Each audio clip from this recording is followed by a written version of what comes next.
J'espère que vous allez bien, j'espère que vous vous portez bien. La délivrance des visas Schengen en Algérie a connu une chute terrifiante, vertigineuse, et ce depuis le début du mois de juillet 2025, selon les sources que nous avons pu approcher et des sources très bien introduites et très proches de l'ambassade de France à Alger. On estime à la baisse de la délivrance des visas Schengen pour la France depuis le début du mois de juillet jusqu'à la fin de ce mois d'août 2025 à presque 70%. Une baisse de presque 70%. Je dis bien une baisse de presque 70%, ce qui est énorme. Ce qui est quand même énorme. Cette situation de blocage généralisé, de refus catégorique et successif a suscité une énorme polémique en Algérie et les Algériennes et les Algériens ont commencé à se considérer que peut-être il y avait une instrumentalisation politique de la délivrance des visas Schengen pour la France pour punir l'Algérie et pour prendre en otage les Algériennes et les Algériens dans le sillage de ce bras de fer diplomatique et géopolitique qui oppose les autorités françaises aux autorités algériennes depuis la fin du mois de juillet 2024. Les autorités françaises, à travers l'ambassade de France, viennent de rendre public un communiqué dans lequel l'ambassade de France fournit, dans lequel la diplomatie française, l'ambassade de France fait partie du ministère des Affaires étrangères, l'ambassade de France explique pourquoi il y a eu une baisse importante et significative de la délivrance des visas Schengen. Elle reconnaît qu'il y a eu une baisse et elle l'explique. Et les explications sont totalement différentes de ce qu'on a pu penser ou de ce que pensent malheureusement, ou de ce que pensent à tort énormément d'Algériennes et d'Algériens. Voilà ce que l'ambassade de France a dit ce 26 août 2025. La dégradation de la relation entre la France et l'Algérie aura pour effet une réduction significative des effectifs de cette ambassade et des 3 consulats généraux dès le 1er septembre prochain. C'est en effet à cette date que les agents expatriés qui assurent la relève de leurs prédécesseurs partis vers d'autres horizons prennent habituellement leurs fonctions au sein de nos services à Alger, Oran et Annaba. Cette année, le ministère algérien des Affaires étrangères n'a pas donné suite à l'essentiel des demandes de visa d'accréditation sollicitées pour ces personnels. Les effectifs de l'ambassade et notamment des consulats d'Alger, Oran et Annaba trouveront donc réduits d'un tiers au 1er septembre prochain. Cette situation aura notamment pour conséquence une capacité limitée à instruire les demandes de visa pour la France. Tant que durera cette situation, le nombre de rendez-vous disponibles auprès de notre prestataire Capago, chargé de recevoir les demandes de visa instruites par nos consulats, devra donc être réduit afin de maintenir la délivrance des visas dans des délais aussi raisonnables que possible. Dans ce nouveau contexte, les consulats d'Alger, d'Oran et Annaba sont en train de se réorganiser pour accorder la priorité aux services aux Français, aux demandes de renouvellement des visas et aux demandes de visas d'études en France. Les explications sur le plan technique ne sont pas politiques. Et on peut leur reprocher les explications d'être incomplètes, mais elles sont en tout cas plus ou moins précises. L'ambassade de France donc affirme que les services de délivrance de visas, les services visa, le service d'études, de contrôle et de délivrance des visas Schengen et de validation des dossiers qui sont transmis par le prestataire privé vers les services du consulat de France à Alger, Oran et Annaba, les personnels, c'est-à-dire les diplomates qui travaillent, les diplomates français qui travaillent au niveau des services visa, déjà leur nombre a été réduit à cause de la crise politique et diplomatique parce que l'Algérie a déjà refusé d'accréditer un certain nombre de ces diplomates qui devaient occuper des postes à Alger ou à Oran et Annaba. Pourquoi? Parce que les services visa de l'ambassade de France relèvent notamment du ministère français de l'Intérieur. Il y a des fonctionnaires qui sont dépêchés par le ministère français de l'Intérieur. Certains travaillent pour la DGSI, la Direction Générale de la Sécurité Intérieure. Et le ministère français de l'Intérieur a pour compétence et pour mission de collaborer avec le ministère français des Affaires étrangères pour disposer de ses propres relais au sein des ambassades concernant le contrôle, la gestion des demandes de visa Schengen pour la France, l'étude des dossiers, leur validation et enfin la délivrance. C'est un processus qui n'est pas décidé à 100% par le ministère français des Affaires étrangères. Il y a aussi une partie de ce processus qui est contrôlée, qui est validée par le ministère français de l'Intérieur. Comme le ministre français de l'Intérieur, c'est Bruno Retailleau, il est déclaré l'ennemi public de l'Algérie et que l'Algérie, le régime algérien, en tout cas les autorités algériennes sont en guerre froide, plus que froide, une guerre ouverte contre Bruno Retailleau. Tous les fonctionnaires français qui devaient venir à Alger ou à Oran, à Annaba, pour travailler dans les services consulaires français et qui sont rattachés au ministère français de l'Intérieur, l'Algérie a refusé de les accréditer.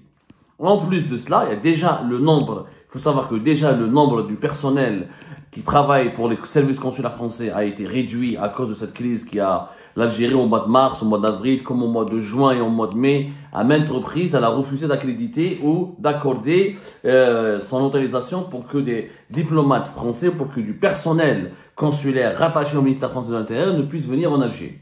Le 1er septembre, cette situation va s'aggraver, parce que le dit l'ambassade de France, il y aura un certain nombre de personnels qui devra être remplacés, parce que c'est une tournante, ils vont changer de poste, et il faudra les remplacer. Donc, leur remplacement nécessite la nomination de nouveaux fonctionnaires dans leur poste. Ces nouveaux fonctionnaires, l'Algérie refuse de les accréditer, comme pour les fonctionnaires qui n'ont pas été accrédités auparavant au mois de juin et au mois de mai, parce qu'ils sont rattachés au ministère français de l'Intérieur qui est dirigé par Bruno Retailleau. La position du régime algérien est claire. Tant que Bruno Retailleau est à la tête du ministère français de l'Intérieur, l'Algérie ne donnera aucune accréditation à un fonctionnaire ou à un diplomate français qui est lié de près ou de loin au département ministériel de Bruno Retailleau.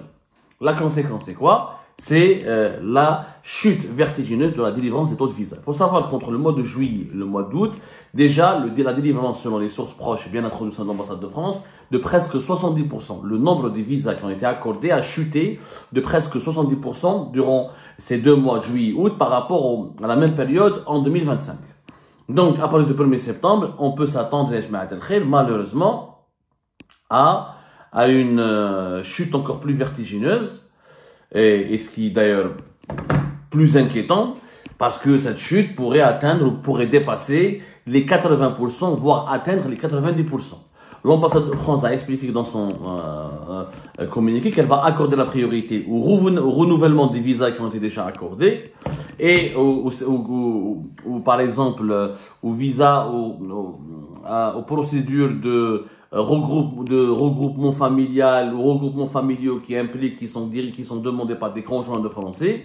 En plus, les quelques 30 000 Français qui vivent en Algérie ont besoin d'être pris en charge, leurs besoins administratifs devront être pris en charge par les services consulaires.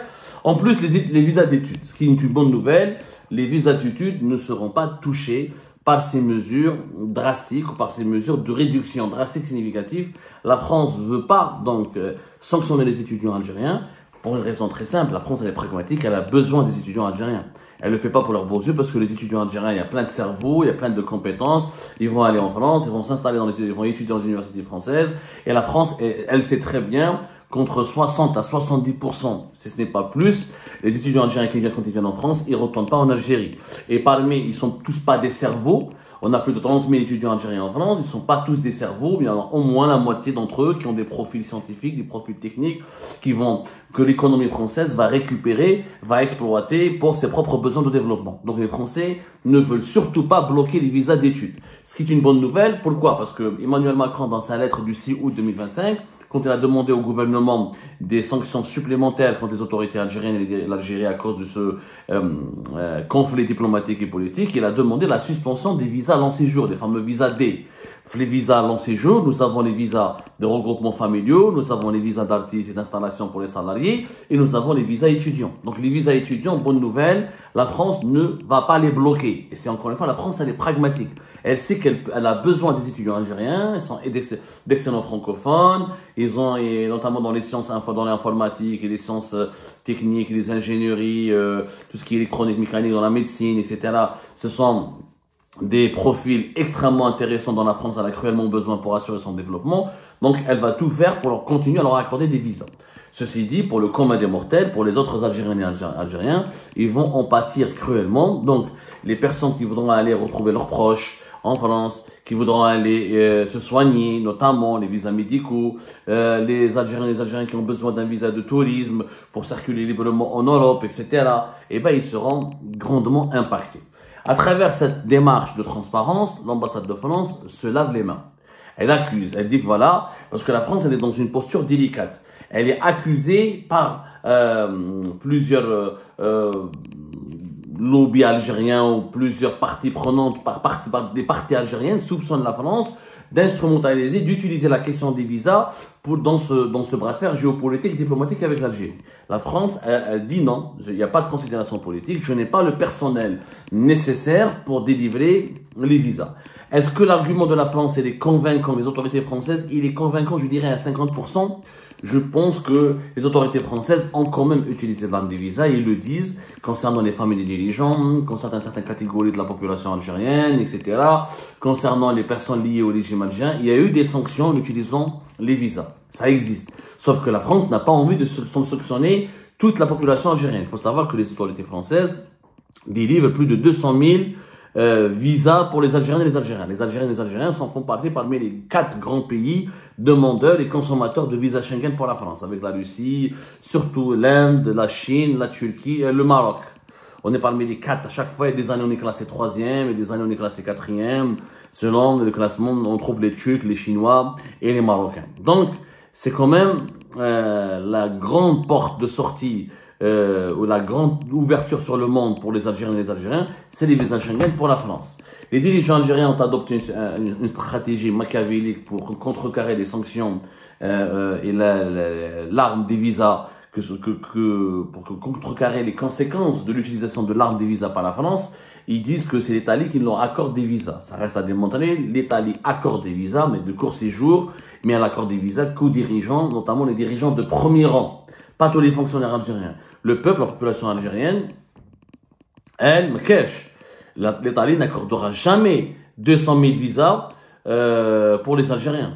Elle ne le fera jamais pour une raison très simple, c'est que l'Italie actuelle a une politique de lutte contre l'immigration et que l'immigration algérienne n'est pas du tout souhaitable, ni jugée intéressante, ni acceptée en Italie. Les Algériens ne fréquentent pas beaucoup l'Italie. Alors, en 2024, 250 000 visas ont été accordés aux ressortissants algériens. Une augmentation de 19,3% par rapport à 2023. L'Italie ne va jamais accorder 250 000 parce qu'il n'y a pas de motif.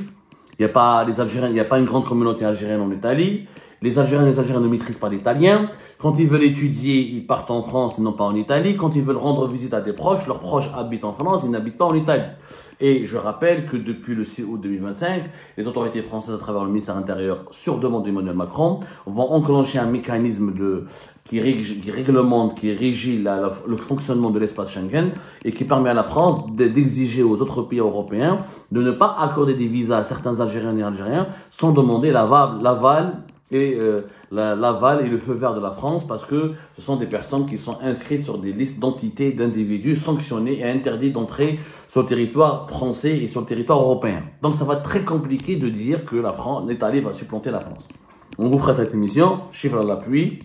L'Italie ne va jamais, ni l'Italie ni l'Espagne, qui sont 2 pays qui souffrent déjà de l'immigration clandestine maghrébine, notamment algérienne, ils ne vont jamais s'aventurer à accorder 200 000. Il n'y a pas de lien humain, ni de lien économique très fort, ni de lien politique, ni de lien culturel ou linguistique suffisamment fort pour justifier la délivrance de plus de 200 000 visas aux Algériens par l'Italie et par l'Espagne. Donc, il y aura des milliers d'Algériens qui sont pris en otage par ce conflit. La France, elle dit que c'est pas de ma faute, globalement. C'est que moi, je veux bien donner des visas encore, mais c'est pas de ma faute. C'est le gouvernement algérien qui refuse d'accréditer le personnel diplomatique, administratif dont mes consulats ont besoin à Oran, à Alger, à Annaba, pour assurer le fonctionnement du service de délivrance des visas Schengen, du contrôle et des vérifications et d'études des demandes de visa Schengen pour la France. Là, on attend maintenant la réponse de l'Algérie. Qu'est-ce qu'elle va dire l'Algérie? Je pense pas que les Algériens vont répondre, parce que l'Algérie va essayer de bomber le torse et les autorités algériennes vont essayer de nous faire croire que on n'a pas besoin de visa Schengen pour la France, que il n'y a pas que la France dans l'espace Schengen. Sauf que malheureusement la population, elle n'est pas du tout sur la même longueur d'onde que ses dirigeants. La population algérienne a des liens, encore une fois, profonds, historiques, démographiques, humains et culturels. Il y a des familles entières, il y a des binationaux, il y a des mariages, il y a énormément, il y a rien que les résidents algériens en France, qui sont nés en Algérie, qui vivent en France, sont plus de 700 000, plus de 800 000. Vous imaginez, si on doit compter tous les franco-algériens, etc., on est à 5 millions de personnes qui ont une relation directe ou indirecte avec l'Algérie, qui vivent en France. Ces gens-là ont des parents en Algérie, leurs parents veulent venir. Il y a des Algériens qui se soignent en France parce que c'est plus facile pour eux d'aller se soigner en France parce que c'est beaucoup moins cher. C'est beaucoup plus facile que d'aller se soigner. Ça coûte beaucoup plus cher de se soigner dans un autre pays européen, dans un autre pays anglo-saxon. Donc, les Algériens sont pris en otage. C'est une prise d'otage par ce conflit géopolitique qui n'a aucun sens. Jusqu'à aujourd'hui, si on m'explique, c'est quoi le but de ce conflit? Si ce n'est de dégager Bruno Retailleau, qui n'a pas encore dégagé, et qui risque d'être même Premier ministre, il y a l'actualité politique ici en France, risque de donner des avantages à Bruno Retailleau, qui a bien surfé sur la crise avec l'Algérie, pour devenir l'un des personnages politiques clés de la scène politique française. Donc, est-ce que ça vaut la peine? Est-ce que l'enjeu de punir, de sanctionner, comment dirais-je, de porter préjudice à Bruno Retailleau, est-ce que cet enjeu mériterait qu'on paralyse toutes les relations franco-algériennes ou les relations avec un partenaire important qui est la France, quitte à provoquer des conséquences désastreuses sur les Algériennes et les Algériens? Bon, c'est une analyse rationnelle, factuelle. Moi, je ne rentre pas dans l'émotion, parce que certains de nos compatriotes disent « Ah, mais je vais faire ça, je vais demander des visas ailleurs. » Demandez ailleurs. Vous allez voir ce que la Pologne, la Hollande, l'Italie, l'Espagne, ils vont vous répondre. Le seul pays qui peut donner des visas et qui est l'ouverture de l'Algérie, qui est une ouverture pour les Algériens et les Algériens sur l'Union européenne et sur l'Occident, et sur l'Occident, c'est la France. Ni les États-Unis, ni le Canada, tous les autres donnent des visas au compte-gouttes et nous allons vous donner des statistiques. Cette porte d'ouverture, si elle se ferme, ça va créer des frustrations collectives et ça va aggraver le renfermement sur soi des Algériens et des Algériens et ça va même détruire et faire du mal à des liens humains très sensibles.